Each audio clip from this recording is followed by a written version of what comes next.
अस्सलाम वालेकुम, मैं आपका होस्ट फ़रूख नदीम आज बहुत ज़बरदस्त ऑप्शन के साथ एक बहुत ही ज़बरदस्त और कारआमद फीचर आपको देने जा रहा हूँ। लास्ट टाइम हमने इमेज टू 3D इस्तेमाल किया और आज हम मल्टी व्यू टू 3D का फीचर इस्तेमाल करने जा रहे हैं। जैसे आप इस पे आएंगे, जिसमें सबसे पहला उसका front view, back view, left view, side view. अच्छा, ये किन के व्यू मांग रहे हैं? आप किसी भी ऑब्जेक्ट को 3D में कन्वर्ट करना चाहते हैं तो उसके लिए हम इस टूल को इस्तेमाल करेंगे।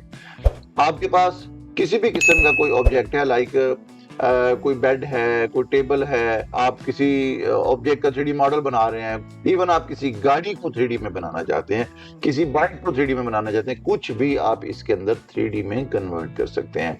तो उसके लिए हमें 4 पिक्चर्स चाहिए होती हैं। सबसे पहली पिक्चर फ्रंट व्यू से, दूसरी बैक व्यू से, तीसरी लेफ्ट व्यू से और चौथी राइट व्यू से पिक्चर चाहिए होती है।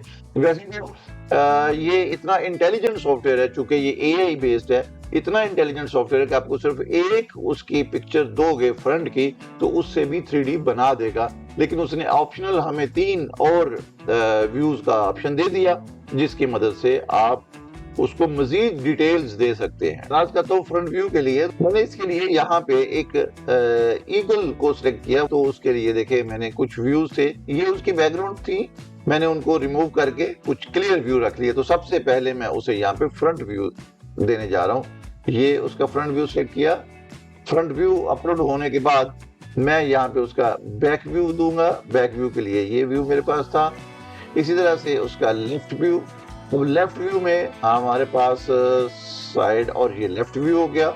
लेफ्ट व्यू देने के बाद अब मैं उसे दूंगा राइट व्यू। तो यहाँ पे आप देख सकते हैं कि मेरे पास ये वाला राइट व्यू मौजूद है।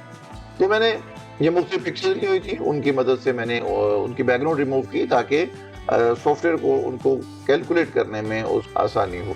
तो ये मैंने उसको चारों व्यूज दे दिए।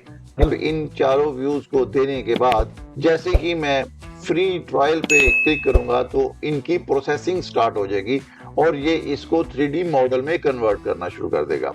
इसको लगाते हैं प्रोसेसिंग के। ये मैं आपको बताता चलूं कि ये इतना आसान हो गया है कि आपने कुछ नहीं करना, आपने अपने मोबाइल के कैमरे से ऑब्जेक्ट के बिल्कुल सामने।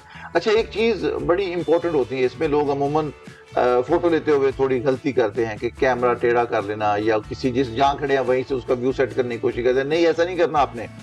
अगर तो ऑब्जेक्ट छोटा है उसको अपने सामने टेबल पर रखिए और आपके कैमरे का जो लेंस है वो उस ऑब्जेक्ट के बिल्कुल फ्रंट पे, पूरे ऑब्जेक्ट के मिड के लेवल पे आपने रखना है और एक खास डिस्टेंस पे जाके आपने उसकी फोटो कैप्चर कर लेनी है। फिर उतने ही डिस्टेंस पे आपने उसके राइट पे जाना है, फिर उतने ही डिस्टेंस पे आपने उसके लेफ्ट पे जाना है, उतने ही डिस्टेंस पे आपने उसके बैक व्यू पे जाना है। अच्छा, जब आप इक्वल डिस्टेंस के साथ बनाएंगे तो हो सकता है ऑब्जेक्ट के साइज की वजह से आपके कैमरे की स्क्रीन में पूरा ऑब्जेक्ट ना आ रहा हो, तो उसके लिए आप थोड़ा बहुत आगे पीछे कैमरे को कर सकते हैं। लेकिन कोई भी ऑब्जेक्ट के सेंटर से लेंस को ऊपर या नीचे ना कीजिएगा। वो लेवल आपका सेट होना चाहिए। जब आप वो वाला लेवल सेट कर लेंगे, आपके जो ऑब्जेक्ट की पिक्चर्स होंगी वो प्रॉपर होंगी। आप उनको कहीं पर भी यूज कर सकते हैं। इवन आप उन पिक्चर्स को अपने 3D सॉफ्टवेयर में डायरेक्ट इंपोर्ट करके उसके ऊपर भी स्केचिंग कर सकते हैं। तो पिक्चर लेने का ये अंदाज होता है। अमूमन हमारी क्या गलती होती है, हम जहां बैठे हुए हैं, ऑब्जेक्ट सामने रखा, कोई एंगल नहीं देखते, कोई कुछ नहीं देखते और डायरेक्ट उसकी फोटो लेना शुरू हो जाते हैं। अमूमन हम देखते हैं कि जब हम किसी पेपर को स्कैन करना चाह रहे होते हैं तो पेपर की स्कैनिंग के वक्त भी हम कैमरा पेपर के ऊपर रखते हैं, लेकिन हमने कभी भी ये नहीं देखा कि हमारे कैमरे का लेंस कहाँ पे है। यानी मोबाइल जो अमूमन कैमरे का मतलब, मैं मोबाइल यूज करता हूँ क्योंकि अब कैमरे वाला दौर तो सिर्फ प्रोफेशनल के पास कैमरे हैं, आम यूजर के पास कैमरा नहीं है, वो मोबाइल को यूज करता है एज अ कैमरा। तो आपने जब भी कोई ऐसी पिक्चर बनानी है तो आपने उस पेपर के सेंटर में कैमरे का लेंस करना है, ना कि मोबाइल करना है।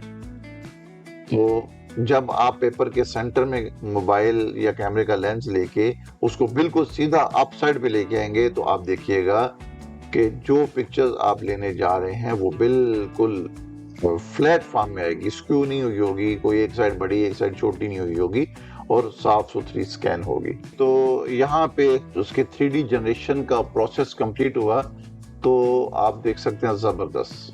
तो ये देखिए ईगल का पूरा स्ट्रक्चर जो है उसने 3D में कन्वर्ट कर दिया, पूरी बॉडी उसकी 3D में कन्वर्ट हो चुकी है। It's amazing. आप खुद से अगर इसको करने बैठेंगे तो ये पॉसिबल ही नहीं है। मैं तो यहाँ पे डाउनलोड करूंगा जैसे ही। अच्छा, यहाँ पे हमारे पास उसका टेक्स्ट जनरेट करने का भी ऑप्शन मौजूद है, वो आप इसे यूज कर लीजिएगा। इसे 3 टाइम फ्री ट्रायल में भी, फ्री ट्रायल भी इसकी 3 टाइम कर सकते हैं। अगर आपको ये वाला मॉडल अच्छा नहीं लगा, आप इसको डाउनलोड कर लें, आप दूसरा एक और ट्रायल में जाके इसको प्रोसीड करके मॉडल क्रिएट कर सकते हैं। मैं उम्मीद करता हूँ कि आज का सेशन आपके लिए बड़ा हेल्पफुल होगा। आपके प्रोफेशन में एक नया ऑप्शन ऐड हो गया जी। नेक्स्ट टाइम के लिए मुझे इजाजत दीजिएगा, अपनी दुआ में याद रखिएगा। अल्लाह हाफिज।